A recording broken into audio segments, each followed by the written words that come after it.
And with you and Eka, I would say there's quite a lot of love inside of that. It's not just like, hey girl, we're on a mission, game on, all hands on deck. But would you say there's also, the softer side of things? He's very, very much so, very Mhm. much. Very protective, super protective. Yeah, gentle, love, full, like he calms me down, like he's fully transparent. Mhm. Like he brought to me love I've never felt on this planet. That is what I thought. Yeah.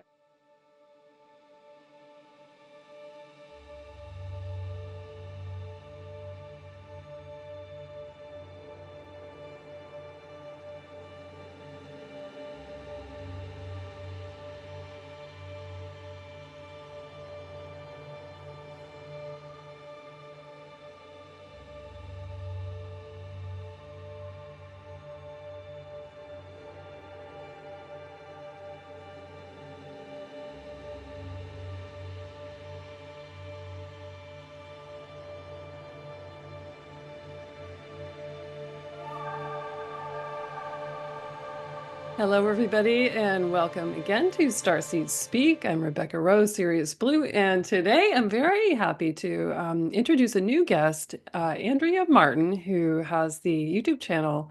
Um, what is it? Let me I start. can't Oh it's no, growing up, growing man. up. Take two, take two. Like, Let me stop that. Okay. Hello, everyone, and welcome back to another episode of Starseed Speak. I'm Rebecca Rose, Sirius Blue, and happy to introduce a new guest today, Andrea Martin, with ooh, we lost contact. what's that? No sound. Oh, no. I think my mic just blipped out. Yeah, there's no sound. Oh, my. Oh, same thing.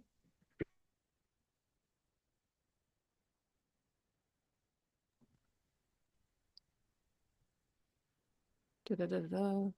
There, you're back. Okay. That was weird. Like you just no sound. I think it's just the connecting port on this. Um, okay.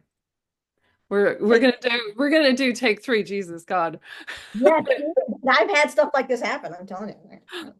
Okay. Yeah, it's going back and forth between mics, and I don't want it detecting Oh, okay. he's a good mic, and I don't know why it's not. Give us a moment. Yeah, that's it. Yeah. Okay. Sure that's okay. It could have been the USB port. Mm. Okay, take three. Here we go. Hello, everybody, and welcome back to another episode of Starseed Speak. I'm Rebecca Rose, Sirius Blue, and today we have Andrea Martin joining us for the first time. She's the author or creator of a Pleiadian walk-in story, Growing Up Alien. I think I might have got that backwards. Growing Up Alien is your newer YouTube channel. And you talk about the walk-in experiences, but also what I want to get into today is your kind of twin experience to mine. I know it's different than my relationship with Tiran, a Procyon Nordic, but it's similar in that your man is also Nordic and somebody you're very much in contact with. So welcome to the show today. I'm happy you're here. Yeah, it was great we had you on our show, and now we get to share. Yeah, we did. We did a what we call you called it the love podcast. And we talked about, I think, like the weaponization of love and how we come back to what is love and what is how do we mend and how does this planet actually heal through um that love frequency. Yeah. So yeah, I'll link that below as well as your Growing Up Alien link, your YouTube link. So you've been sharing a lot of content over there. Um, Yeah, Yeah, and I feel like there's things that transformed like rapidly for you. There's so much shift going on in your world. I mean, well, you we've perceive, known each other for a while. yeah, You know, so yeah. for sure, it's I think something honestly is lifted, and I've asked friends like, do you feel something? And they just feel like there's something different, like Hmm. this darkness, this weight has somehow dissipated. And Mhm. I'm not being like hit or targeted Yeah. as I had been for like, 30 years. So um Mhm. I'm kind of like, tentative, but so far so good. Months have gone by and there's only been like one little more collective pickup. So I just think there's something um lifting per se. Mhm. Mhm. And I actually got a message from Val Thor this morning for you and your audience. Oh, yeah. Val, yeah, What's that? Well, first, for people, for new people who may not know who Val Thor is, tell us just like the blip soundbite on that. Yeah. Val Thor, yeah. So he came to Highbridge, New Jersey, Howard Menger. And that's where the photos come from. So he's actually a friend of a friend of mine who provides us a lot of great information on our website. He's a chronicler for many, many decades. But so Val first contacted with Howard Menger, but then he's famous for Strange in the Pentagon, the text from Frank Strange's, Dr. Frank Strange's, where he met with Eisenhower. Yes. He Thank was you. here for 3 years. Yeah. Mhm. And would you identify him as he was a Pleiadian? He's a tall Pleiadian from Venus. Okay. And Okay. yeah, so he's adopted actually to the Thor family. So Thor is an adopted name. Okay. So did there, I'm sorry, you said there was a message. Yes, he did. I was surprised. Usually when I come on people's shows, I always try to see if somebody has a message, from upstairs. And it was Val. He's been hanging around a bit. He's been giving me some tunes and different, and we had some chats. And but yeah, he has a message, and he says, as we come to a close, and he meant a close, you know what I mean, close. He says, I want you to know that my writing, sorry, I can't read my own writing. He says, I want you to know we are with you and will be with you every step of the way forward into your future. As you know, the road has been difficult and full of switchbacks. We have toiled together and will continue to do so until it is, reminding of you to the people of Earth are free.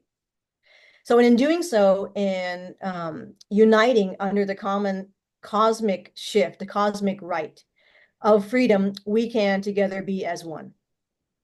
And that's pretty much where he was saying. And he just says towards the end, the day has come when we return to each other as family and we're together again. So yeah. Thank you. That's a really sweet message. Yeah, that's Yeah, he's a that's a he's a boyish, fun kind of guy, but he has that underlayer of just, real gentleness, gentility. Yeah, it's great to start off with that, Andrea. So, before we dive deeper into the Starman theme, can you just tell us a little bit about your walk-in experience? Yeah, I remember the whole thing. So before I left Erra, so we're a hell Pleiadian, and before I left Erra, Eka and I had a heated argument concerning this whole idea. He was right, I would have to say that I'm going this to was pause you because you mentioned things that people might not know. right. Eeka's your mate. Hal is planetary home base in the Pleiades. Is that right? He's correct. Yeah. Yes, the Okay. planet Okay. Carry on. Just wanted to clarify. is one of the main planets where a lot of what people call Nordics come from. Hmm. We're not all blonde, but yeah, well, I was kind of into doing this because this has to get done. And he was like, you're not going to make it here. And he was, he was like, it's really going to be gritty and rough. And it's like, it's dangerous. And so we both went anyway. So he was my handler. So he joined a military and I became to walk in. So when the body here was around 2 years old, that's when I stepped in. So there was a switch of souls. Okay. Yeah. Yeah.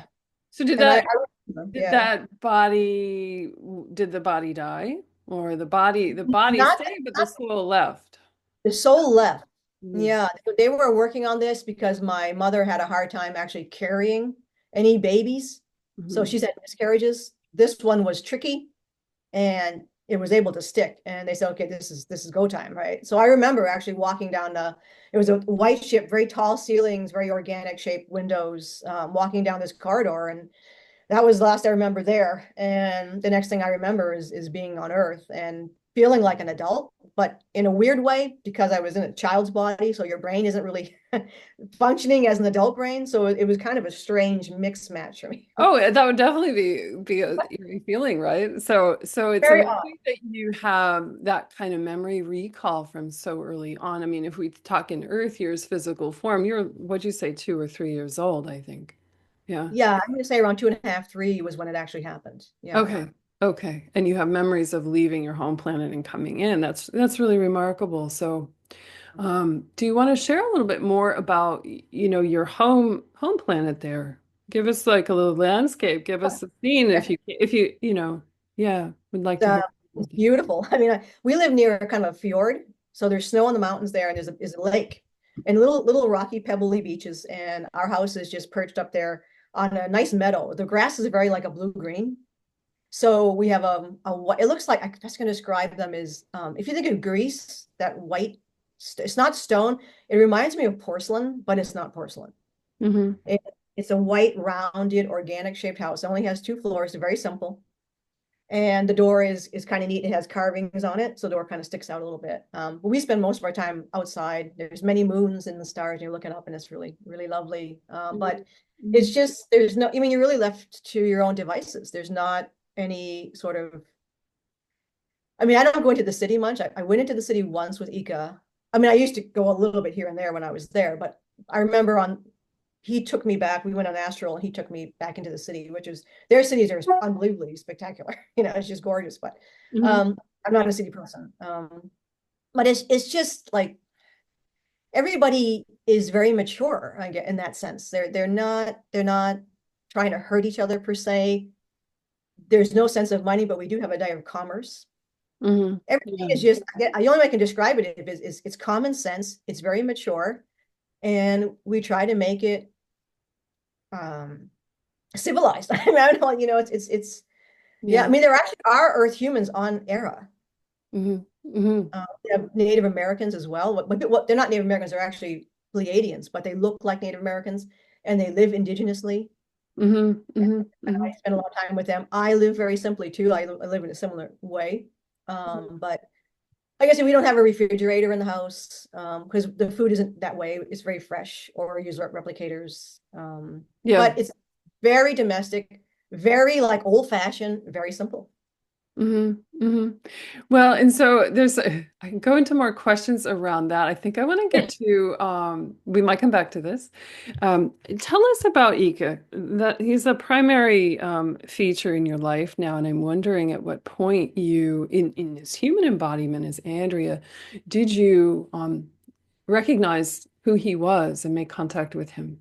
Yeah, I did have some forgetfulness, Yeah. but I was always in contact with. I didn't know, and I think if it's interesting. I'm very interested in young children or in people's experiences from childhood of these kinds of contacts because you don't have a concept generally, for me, of star people or being in a spaceship.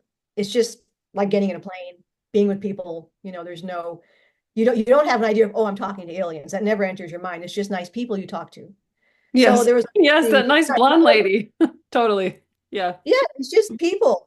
Actually, it's interesting because a friend of mine, her granddaughter, has a starman, and she's still a child. She's still, I guess, 7 or 8 years old, and she said, "Grandma, I talked to a man on the moon."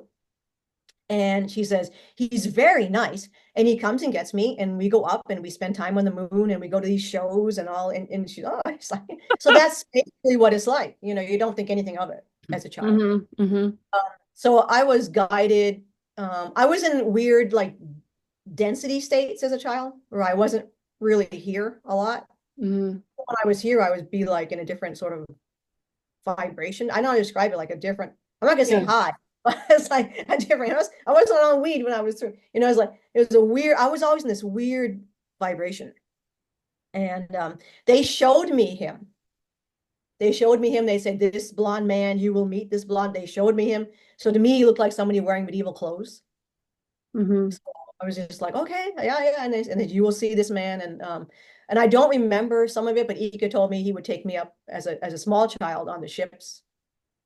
Hmm. And I Yeah. would spend time there, like that. But Okay, yeah, that's really very redolent of my experience with Tiran. Like yeah, meeting him as a child when I was also being taken in tandem into the SSP through military yeah. abduction. Right, but I was also going up on the ship, the Syrian ship with him.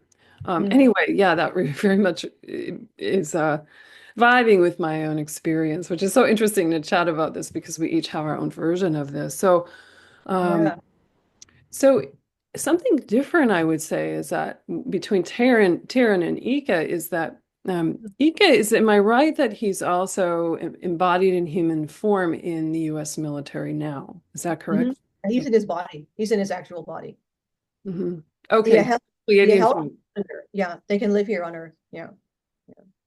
And are you able to tell us what branch of the military or? Think of Okay. it, well, it's special forces, an extraterrestrial division of special forces. Okay. Okay. United That helps States. us understand. Yeah. Okay. Yeah, yeah, and he's been pretty open about it. I mean, he shared where he's working, what he's seeing, and I have shared it on here.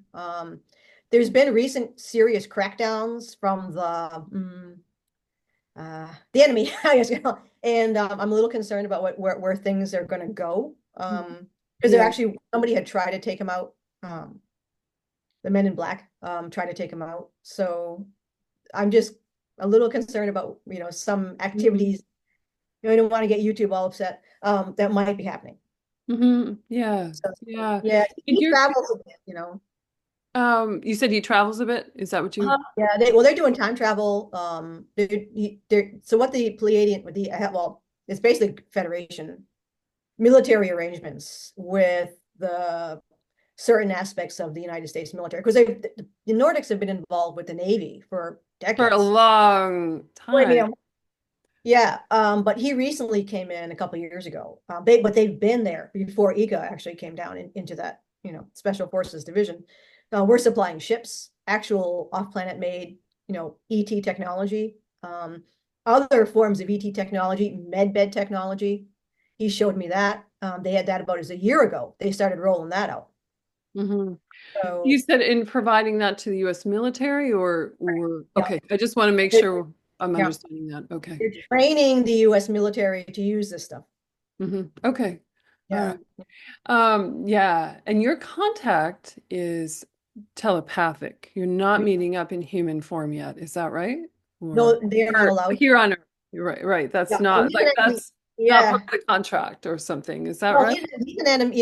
He's an enemy combatant. So he had tried. It was a very bad idea. I mean, because they would want him dead. So I mean, they have to be very careful. The bad guys know extraterrestrials, and they definitely want to remove them, especially if he's working for the white hat side of the military, the good side of the military. So yeah, it's been astral. So we go up on the ships together, both in the astral. Hmm. He's bilocated me out to his base. Hmm. So it's been semi-physical in that sense. But yeah. Hmm. So the base being, again, just clarifying for the audience because I can hear questions rolling in psychically. So the base being in space or base on Earth? No, United States Air Force. Okay, On Jess, we're gonna keep, yeah, Yes, yes. ironing this out as best we can so we can understand with our, our little 3D mind hat can understand it. Okay. Yeah. So, and I would say there's a lot of change happening right now. Military, we got a presidential shift going on here. We were working hard on that. He actually came on. He told me to do a podcast on that because I didn't want to do any more political stuff. I just told everybody to, chill out and do. So but he came on and he talked about. So what they were doing was actually preventing fraud. So it's always this cat and mouse whack-a-mole game going on. It's a chess game. So they were strung out full on preventing fraud. So they were not interfering with the election. No interference with the election. It was just preventing fraud. Fraud within the election Correct. landscape. Yeah, okay, thank you. Wow. So, do you both also experience, is he also still living in tandem on Hell? Is he also in the Pleiades in tandem with his experience here in the military? He's never talked to me about that, but you do have many different lifetimes. Mhm. So we the only thing we've ever done together was journey through together. We'll journey back in time to our other relationships and forward in time to our future relationships. Mhm. Mm, Yeah. When mm. we go back, it's interesting. So we do at some point have a child together. It's a little Oh, boy. okay. Uh-huh. Um, I'm getting the sensation that this is in the future because they've showed me myself pregnant in this body. Hmm. And Eka and I have talked about that, and I don't want to have any children. So it's like, but I said, can't we just do it, the modern way in a, in like an incubator tube, and he's like, well, no, and then I said, I want to go back to my old body. He wants me to stay in this body. Obviously, we want the genetic material. Yeah. So I said, okay, I'll stay in this body, but I'm not having the baby here. I'm going to have the baby. So we have actually had this conversation, which makes me think, even though there's only nows and all these parallel lives, based on our conversations, that I'm going back in this body to have the baby there. And a lot can happen etherically. It's not always quite what we conceive of, pun Yeah, intended. I don't. That's what they keep showing me. And I was like, okay, whatever that is. And they've shown me on a ship in this body. Hmm. And I've asked them, I said, what am I doing on a ship? They said, you work here. And it was at night and we're just going back to the quarters. And I knew he was there. So Hmm. I just asked them, I said, what was this about? And they said, yeah, you work here. Hmm. And is the interest in having a child at all, is there any political part of that? Is there, how do we, let me back up and ask this, Yeah. let me ask you another question. Tell us about your understanding of the Starseed Envoy program. Yeah. Yeah. Well, that was it. It's people who volunteered for this military expedition on Earth to liberate Earth from its colonization, because Earth was going to be the Death Star. Hmm. We're being run by Sith Lords, basically. Oh God. They, Oh, Star Wars yeah. metaphors. So, Well, they gave me this when I was a child, because Star I was too little to understand Star Wars, but they started talking to me about this movie Star Wars, and here I am like little kid going, okay, there's a movie called Star Wars, like, and there's a blonde man in this movie. I'm like, okay. And then obviously my parents just bought me the book because I had gotten interested in it, but I was too young to see the movie. So I was going through the book and I'm fascinated. It's like compelled. I'm like, oh, I'm only a kid. So I'm like, I'm like, Luke Skywalker. Is this the blonde man you're talking about? I never saw it as a space movie. See, I never saw stuff growing up as space. mhm, There was never a separation for me, which I don't understand. Well, I don't understand a lot of things. I never understood Earth humans. I don't understand Terrans. I mhm. still don't understand Terrans. I never understood them. So, with the Envoy program, did you say it was just people who were going to be serving in the military as, Yeah, star but men and women in the military? it's coupled. There's different confederations and federations. Yeah. So many people would be coming from different. Of course, again, your species and race would matter as well. Hmm. So it's easy to pop in a Pleiadian. It's harder to pop in an insectoid. Very It's much harder to so. pop in a Right. Yeah. I'm not actually sure what they did, but I know the ship that I was on, it felt primarily humanoid, so Mhm. humans. Yeah. But you and no one was forced to it. It was just like, look, at Earth is in big trouble. We need to get in there and fix this, or we're all in big trouble. These guys are nuts. So that was just people volunteering, and you would go through a training ritual. Of course, you had to understand what it was going to be like here. You were given a handler. And that could be anybody. It didn't have to be a husband and wife, although many people do have husband and I wife have sets. people in my audience cringing when you say handler because I have a People, lot of SSP people in the audience going, "Oh my God, your husband's your handler. This is all bad." no, actually, it was cute. I've served under him as well. As, Mm-hmm. so a lot of people are coming forward now with husbands and wives. Okay. They've known them So, their lives, and they're like, I've had this. mhm. Sometimes I think about the Envoy program as starseeds who are not in the military, but people who came to hold Yeah, anchoring higher light here. So, that we might have a couple definitions rolling, just like the definition of a walk-in can sometimes vary from person to person as identified. Now, could somebody, do you feel, be in the Envoy program and not know it? sure. Oh, absolutely. Hmm. Hmm. Because Hmm. you come in here and We're like in the wasteland of forgetting. Just like somebody could have been in the SSP and known nothing. Yes. How many myself and so many other people who've been whistleblowers to the SSP, how many more people um do not know that they were in the program. So this is an interesting Well, thread it as makes no well. sense. Complete lunacy. It makes, to any normal person, you'd be like, this makes no sense. Hmm.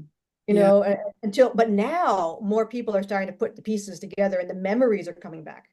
Yeah, I feel There's, like there is, and that's part of that collective awakening, if we would speak in uh, those terms of people kind of remembering, who I am beyond this, the visceral meat suit, if you like, or this human experience, but there's so much more. For myself, I am very much aware on a daily basis of having a galactic me on that Syrian ship, the Confederation ship that I'm on with Tiran. Now, Tiran is not embodied in this Earth realm, and our ship has a different agenda than your team and my team are, serve differently, It's, and it's yeah. dimensionally a little bit different as well. Point being, though, that I'm in touch with that aspect of me that's not on a home world, but on a I call the mothership. I'm always connecting up. It's actually an umbilical cord from my solar plexus every day. I'm very aware of that. But that I'm in a pod often so that it's allowing me to be in two places at once. I don't Yeah. know if that makes sense to you, but and I've said it because Tara I will come in and say, I miss you. And I'm like, well, I'm right there. But he's like, well, you're kind of not always here. uh, So anyway, just to riff on that, you have I think you've met your Pleiadian aspect kind of face to face, or share yeah. with us. That's fairly interesting. Say I was more. wide awake. I was bilocated to his ship. And she Mhm. was there, and she's probably about 5'6", and I was right next to her, and it was a rescue. And I could see all the people on the ship, and I was there. I was in two places at once. I was sitting, I would flip back and forth. I was sitting here, I'm sitting there going, what the, like no matter whether I could see, even though I was awake, sitting, walking around, I could see the ship. And whether I opened my eyes or closed my eyes, all I could see was the ship and Mm. being next to her, right up next to her. How was that for you? It was surprising because I didn't expect it. So all of a sudden, here I am going, it's like this thing. But now it's like I mean, I'd like to be there. I don't want to be here. So Yeah. it was interesting. It was, Yeah. yeah. Yeah, it's all about service. I always say Frank Chili always helps to ground me when he's like, Andrea, it's all service. And it's like it is all service. It is all service. Well, and also to, I mean, I feel like yes, service and also to explore the full breadth and depth of human sensibilities. And um, there can be some joy here too. As much as our experience in upper dimensional realities, like we're both talking about, is we could probably agree quite a bit more elevated. But there's something sumptuous about being here as well. And with you and Eka. I would say there's quite a lot of love inside of that. It's not just like, hey girl, we're on a mission, game on, all hands on deck. But would you say there's also, the softer side of things? He's very, very much so, very Mhm. much. Very protective, super protective. Yeah, gentle, love, full, like he calms me down, like he's fully transparent. Mhm. Like he brought to me love I've never felt on this planet, That is what I thought. Yes. Yeah. Yeah. which is common between everyone who's had this experience. They're like, and people even have husbands and wives here. They're like, they hate to say it, but they'll just tell it personally, like, it's not the same. My husband or wife here is nothing like my husband or wife who is the extraterrestrial. They're Mhm. like it's vapid. It's like it's shallow. It's like it's like I'm like I. They're like it's not love. It's like I don't Mhm. I don't I don't I think humans can do it because I've never met every human on this planet. I've never seen it personally, so I don't. I mean, like, Mhm. again, it's just I've But I not. think, you bring us to a point, and thank you for sharing, the more intimate aspect of the relationship with Ekin that I also have with Tiran. I don't talk about Tiran very much because I feel like it's sort of private and intimate and loving and sweet, right? But where was my point? I had one. Hang on. The way that your mission is really tied to, I think, grounding this higher love. Like, how do you understand there could be many facets when we talk about purpose. But there's another question I wanted to ask too, but how do you understand this in context of your mission? Yeah. I just do what I'm told, basically. So Oh no. that's I'm the thing is, following so orders. everything. So Eka, no, and Eka and I, our relationship was absolutely. I never told anyone anything ever for 40 something years, Yeah. ever. No one. And when Eka and I both strongly reconnected a few years ago, he was very quiet about it. Where he's like, "Don't tell anybody, keep it quiet." And it's just I'm like, 'cause he wanted to meet with me, and I'm like, "I can't meet with you alone in the woods, at night." And he's like, "No, no one can be there. No one can know." And then slowly things started to lighten up and lessen. Hmm. It was last year that both of us were told, "You two need to come forward on social media." And he was interested, but I'm like, "No way am I going on social media. I hate social media. I want nothing to do with it. I don't want to be on a camera." So I waited a year, and then they forced me around August of this year, right Who's before I they? started. The federation I work with, Okay. they said, "You're going on." I said, "Well, I'm going to do, all right." I'm like, "All right." And they were just driving me crazy. I'm like, "All right, TikTok." So I started on TikTok, and I can't stand TikTok because I couldn't figure it out. So I'm like, and my friend Evan's like, "Go on YouTube. That's where it's at." So I'm like, I went on YouTube, and it took off. It took off because they're controlling it. Mm-hmm. Then they slowed it down because we were attracting the wrong attention. And then they started just a few days ago, no, about a week ago, they started picking it up again, but slowly. Oh, you mean your views and subscribers and things like that? Is that what you mean? Yeah, Yeah. they control the channel for us. Yeah. Um, hmm. Thank you. So there was the query in there that I had lost was like, not surprisingly, it relates to my story and many of my clients and many people who are probably watching. Those of us who came with pretty involves starseed inheritance and mission, so to speak, purpose, calling, etc., to be here for this time. Also, we're born into incredibly dysfunctional, abusive, and traumatizing family systems. So I find that really interesting when we were talking about higher love that we also ironically come into it's like the classic indigo child, crystal child who comes into like this sort of morass of Oh like yeah. like kind of a shitstorm, let's call it what it is. So it's interesting that we come into these very dense environments in the natal family and also, of course, into the timeline itself, Mhm. but also to bring that really beautiful light down, that higher love, that galactic heart that I was speaking about in in the love podcast that we did on your show. So there's something elegant and poetic maybe inside of that, at least as I see it. Yeah. Well, it's different. I mean, for the hell, I mean, we don't just make babies. I mean, it's very precise. So for me, I'm very analytical. I'm not very emotional. I can be very cold actually. Which Eka, I always tell him I'm a bitch, and he goes, "Yes, you are." And I'm very cold, very analytical. I'm very shocking to most humans because of that. My ability to like just suck back. And we take having a baby incredibly serious for the obvious reasons. And when two people come together, it's actually physics. It's a negentropic union of energies, a blending of energies that will then be stamped into the DNA of the child. Right. And we talk about, yeah, thank you. And negentropy, I think, is the advancement of DNA rather than the opposite. Is Well, it? we do that on purpose to make Yeah. sure, obvious reasons. Generally, like I said, nobody's perfect anywhere. But we don't just so like I said, what I was told was that on Earth there was actually a breeding program of entropy in the humans. So they've actually degenerated on purpose the human DNA so that mating was done. And this is not just in the Hell culture. Also, the Almites talk about this. Also, the Venusians talk about this, and the oh, I can't think of their names. Meton, people from Proxima Centauri, this Alpha Centauri. I mean, I would imagine any extraterrestrial race.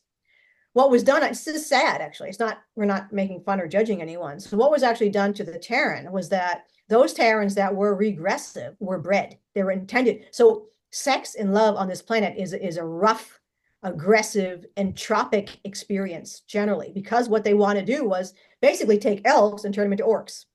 They Mhm. want an Yeah, aggressive, well, that's quite a metaphor as well. So, yeah, we could talk about the weaponization, and I've talked on the channel about the yeah, weaponization of human correct. sexuality very much so. But now, I mean, I feel like there's so much shift. Like we're in the realm where, staying open to miracles is a thing, at least in my own optimistic mind, for what's happening on Earth and all the star seeds that are really waking on this planet. So many star seeds. You mentioned you mentioned Venus briefly there. Again, in the beginning, you talked about Val Thor being a Pleiadian from Venus. Explain how that works. Yeah, well, and he was adopted.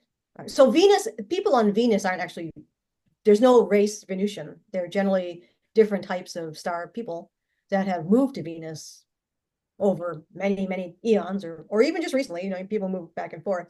But you have a high population of tall. Well, generally what you have, of course, is from the Lyran Wars. All of the man Mm. system, everybody just scattered. Yeah. And we Yeah, just, there's been yeah, I would say that through what I've been shown too, there's been such a yeah, exodus and movement that we don't necessarily realize throughout different star systems and planetary bodies and so on. In fact, Tiran, you know, they've been on his group, his family, he's taken me back to Procyon.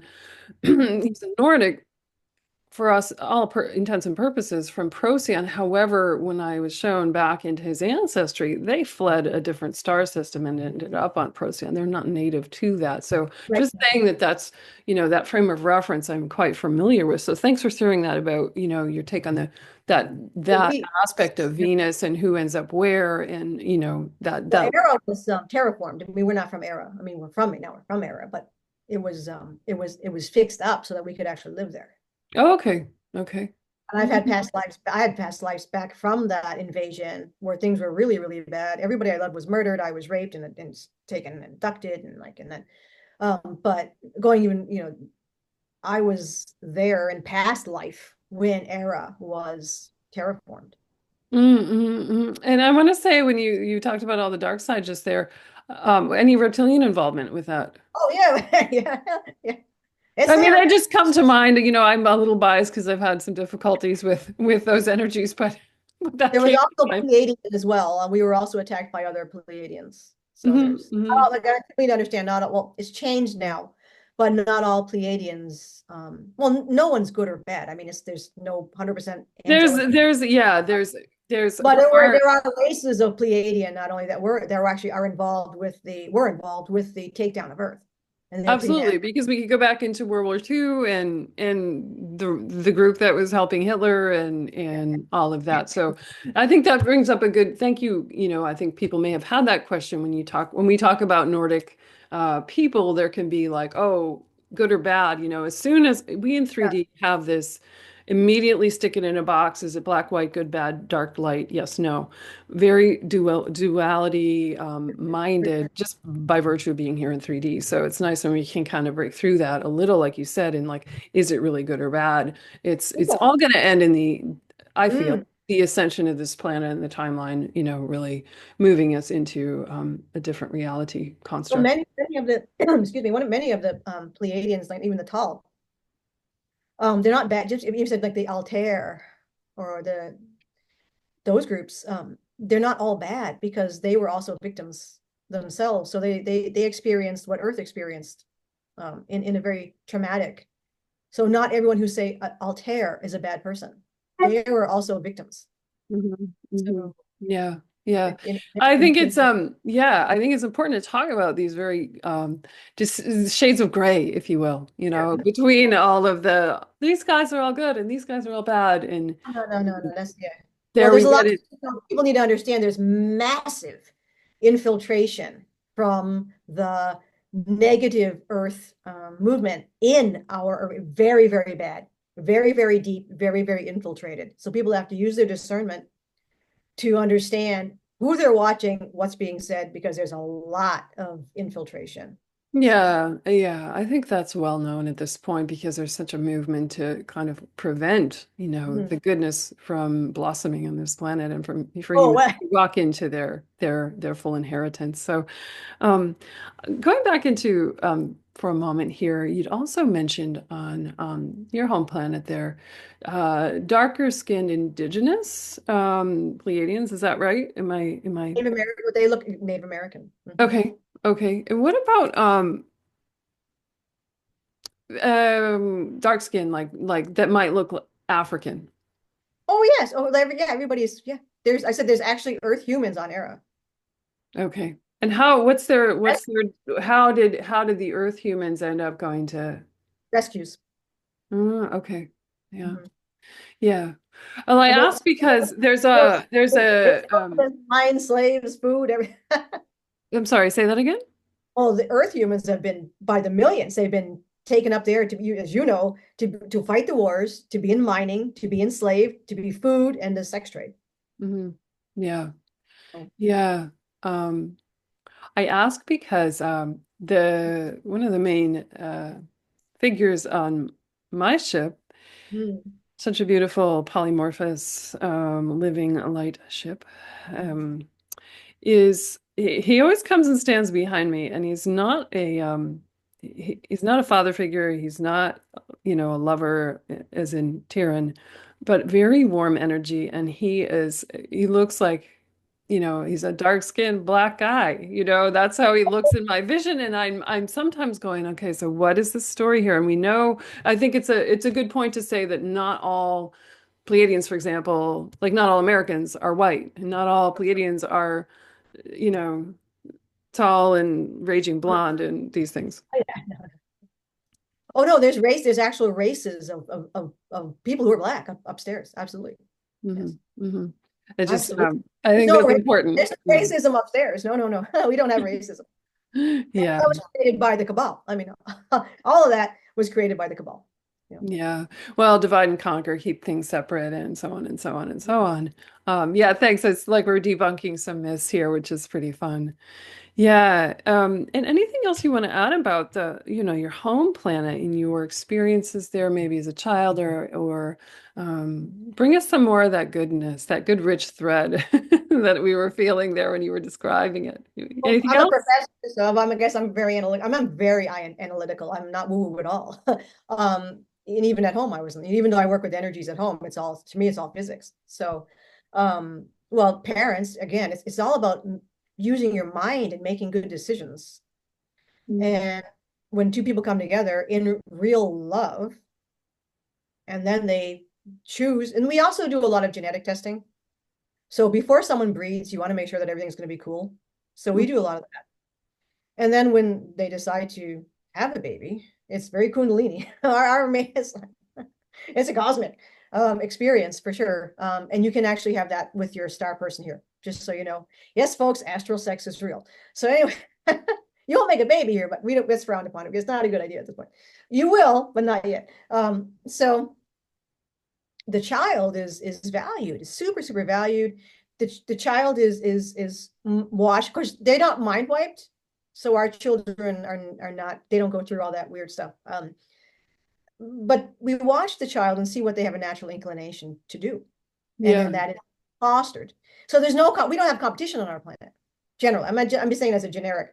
So I think that's the one thing the humans have to remove from our society. You cannot have competition because that in and of itself is going to degrade your ability to run as a civilization. So no child competes with any other child.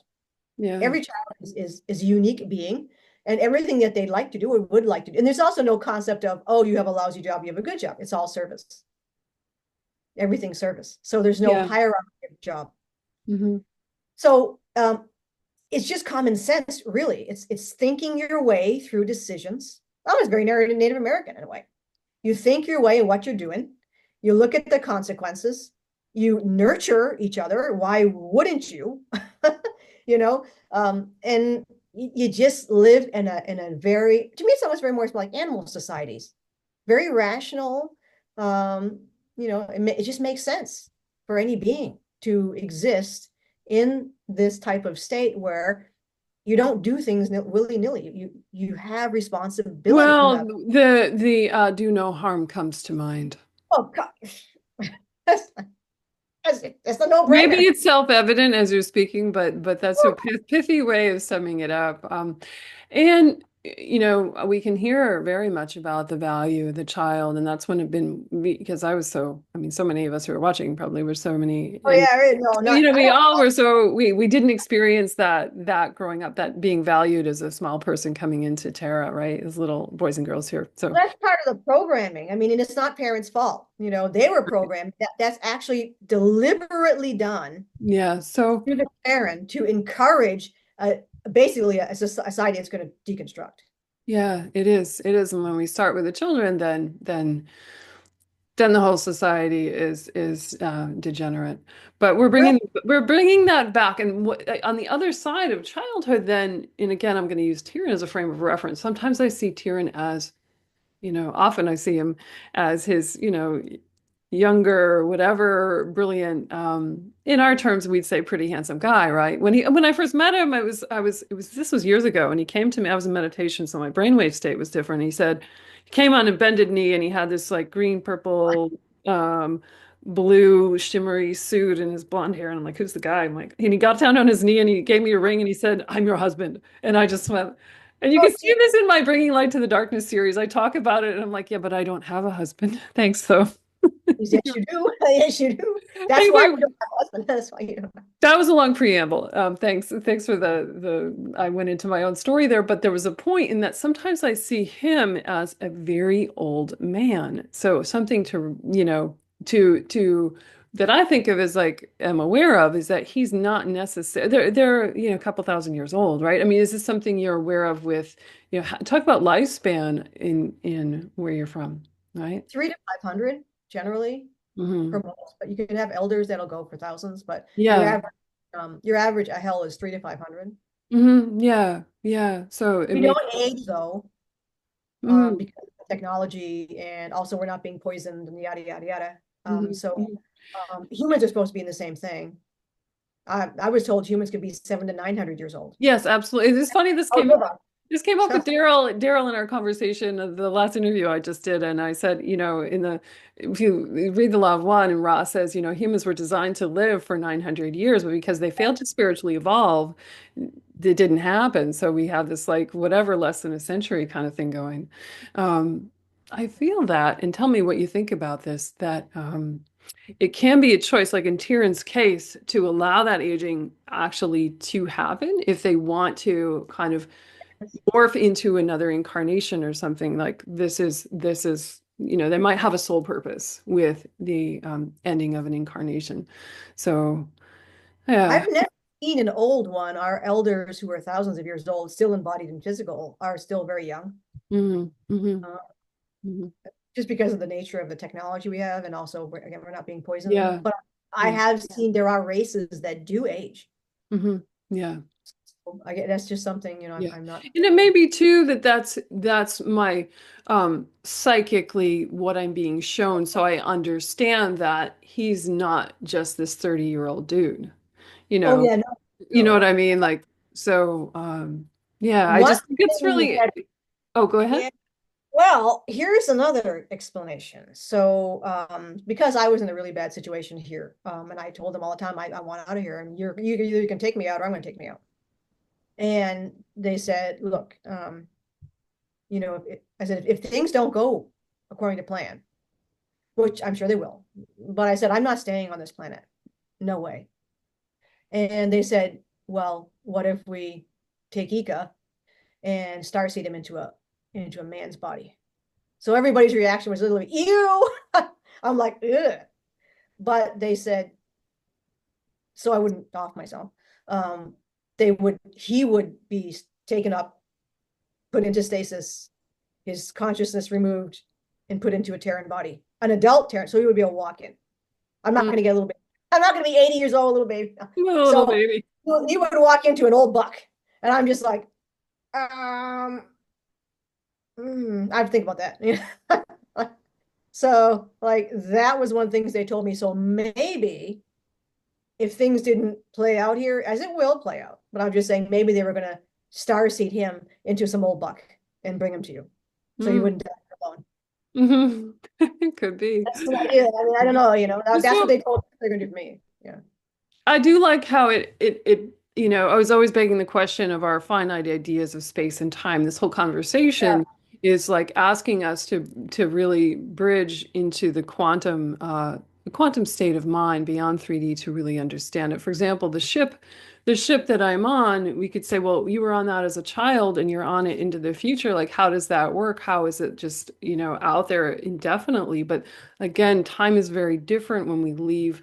the farther we get from Earth's gravity system, time is becoming irrelevant, at least in 3D terms. So it can be, I don't know, I find it liberating to talk about in in a more quantum sense. Yeah, that's where I like to be, and that's where I spent a lot of my childhood. But then you're like back here, grocery shopping, having to go like this. No, you can't, like you can't. So I just can't take the vibrations. Hmm. Ever since I was a child, humans' vibrations are just incredibly like nails on a chalkboard to me. Mm-hmm. It makes me almost physically ill. Mm. Yeah, I have to. that would be hard to navigate if it was that if it That's was what I. Yeah, it chafing to one really. system. It's not like it's not so. It's just it's just the vibration hits me in a weird way. Hmm. Yeah. It's very uncomfortable for me. So for me to actually, that's why, for me to function here is a nightmare. Mm. It's like humans are talking nonsense. They're living in a nonsense. They're living in a prison planet. They don't even understand it. And I'm just sitting, I'm trying to like I can't come down. I don't want to come down to that. Well, I think And one of the reasons and tell me this, that you started your YouTube channel is to bring more of your experiences to bear in this reality and help to, you know, um, shift us all into that awakening that we're talking about. So people, I'm sure you found a lot of people, magnetize a lot of people to the channel that relate to your experience. And yeah, we're just trying to get people to use their mind, start thinking, start using your intellect. mm. For people And I who would have been, say I'm going to add to that, Andrea, for people to actually start using their hearts as well. That's really where it's oh, at. that, Book. yeah, yeah. Well, you just got it's so much. Even using your heart is just common sense. To be in that state is common sense. Mm, yeah. And just And, you know, I think there's a testament to people who are watching now, people who are, have found your channel. There is so much there is so much awakening going on now. And people coming back to and I know from my client sessions, my one-on-ones, yeah, my time in the Akashic records and these things, readings and so on, bears that out, that people are really asking questions like, where am I really from and what am I here doing? That is very fertile ground from which to make an inquiry about the nature of the soul and one's incarnation. So, yeah, it's a lot here. And what would you say to people who are wondering, maybe they're in the audience going, I don't know if I have all of these same experiences, but maybe they woke up one night and there was a presence and they couldn't quite identify it, but it was a lot of love and maybe they felt a counterpart or, how do you encourage people to maybe um, discover what's there, to follow the thread? yeah. Well, we encourage everybody to come on our channel who have had contact experiences. Hmm. Hmm. Because one thing I never liked was the ostracization on this planet. Everyone's open, if you have a contact experience, come on the channel, so that other people. So that's why I try to have a variety of people. So some people may have been in secret space programs, some people may have been abducted, some people may have this love relationship, some may just have ET contact, some have had amazing ET contact. They're seeing ships and all those things. Yeah. So it's a safe place for them to come and talk to us. We will talk to you. I have a whole team of people, all my friends. We will talk to you. We want you to come on the show to share so you're the military. For me, it's like you're the army that's why you incarnated here. Your boots on the ground. This is your job of service, is to come forward and to flood the narrative of like, oh, this is real. I'm a contactee. This is real. I've been in my life. This is real. So that all of the counterintelligence narrative that's been brain controlling people on this planet Yeah. is going to die.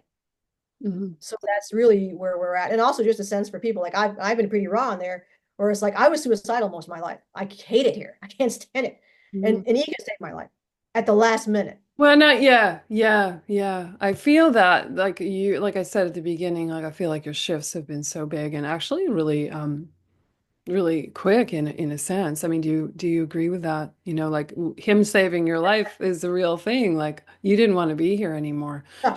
Just to reiterate, and how elevating these experiences can be, to the point where I think for me and Tiran and the whole like family unit on the ship, so to speak, even though we're a mixed race on that ship, um, it's almost like, I hear you saying it's really hard to be here in human form for you. And likewise, I feel like, if I let myself go into full feeling and full-fledged embodiment in that experience, I kind of keep pieces of it at bay because it's such a juxtaposition with can I live well in both realms? Now, I know that's my koan, my riddle to solve, that it is possible, and that's what I'm here to do. But it's understandable why we could have some resistance either to the human embodiment or to the higher galactic embodiment, and we have to make a peace with that and integrate both. That's my observation, so we can carry light on the planet for its ascension and movement toward. Higher vibration and higher love. It's just hard for people. I know there's tons of people out there who are, and they tell me, and they're like we live in a love desert. So there's plenty of people on this planet who are just they've got nothing. You feel like you've got nothing, and there's like you can't associate with other people. You know what you want, which is this higher, deeper, telepathic connection. And you can't find it here. So my hope is that, and I know there's plenty of extraterrestrials that are here fighting with us now in their ET bodies on the ground. And I just know that for those people who are desperately seeking connection, real connection, that that's going to be the tipping point, is to have contact with a real person who wasn't born here, who's a benevolent. That's going to change your world in a second. Mm-hmm. Very much. Yeah, very much so. Yeah, yeah. So I'm just inviting everybody who's watching, yeah, to maybe sense that their higher galactic connections, which may be known or as yet unknown. And as our hearts and minds become more open, we can truly encounter those almost unnameable because we lack language to describe them, those states of uh, connection and union. It takes us into the fifth dimension and beyond. So the more of us doing that, the more we're bringing the goodness in. Yeah, and making that possible, like whatever your story is, follow the lead, follow the breadcrumbs, and yeah, I'm really happy to have you here, Andrea Martin. Any last thing you wanna share? Well, I mean, yeah, just for people to you don't have to have an ET connection to have an ET come and talk to you, Hmm. because they can't wait to talk to you.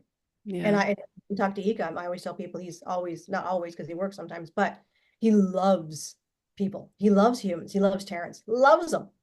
Such a And difference between the two of you. oh no, we're complete opposites.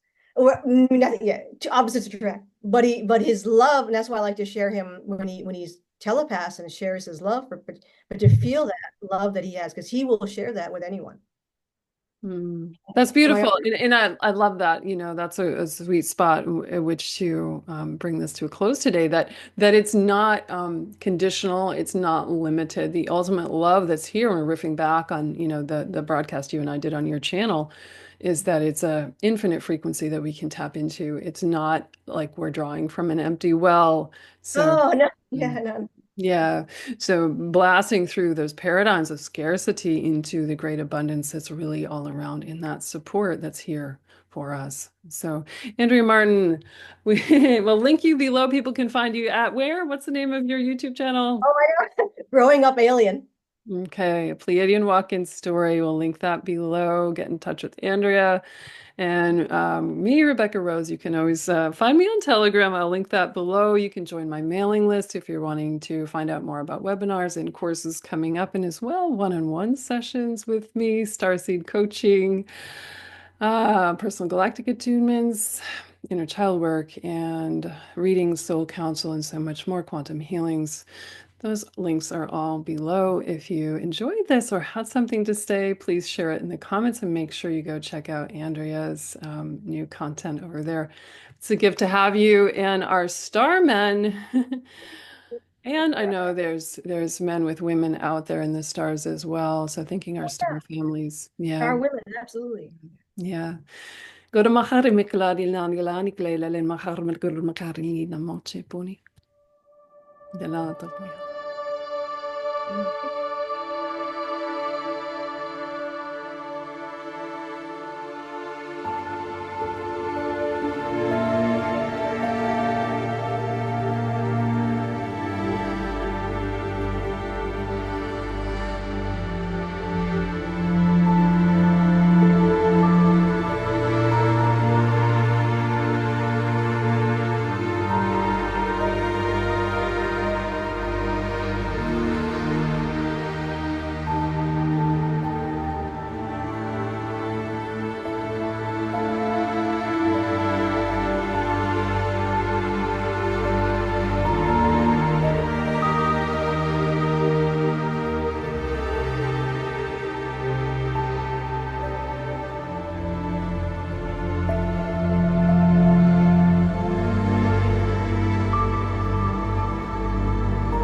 just to mention this briefly, I have a mother and father from a previous lifetime, Indigenous mother and father, and I just call them simply mother and father. They've been with me every day for about 2.5 years. They were my parents from a previous lifetime with the Crow people. And they've helped me heal so much. They've done soul retrieval work for me. They helped me journey to get parts back. And that's actually ongoing. Like even today, I was working with them this morning. And their love is so beautifully unconditional.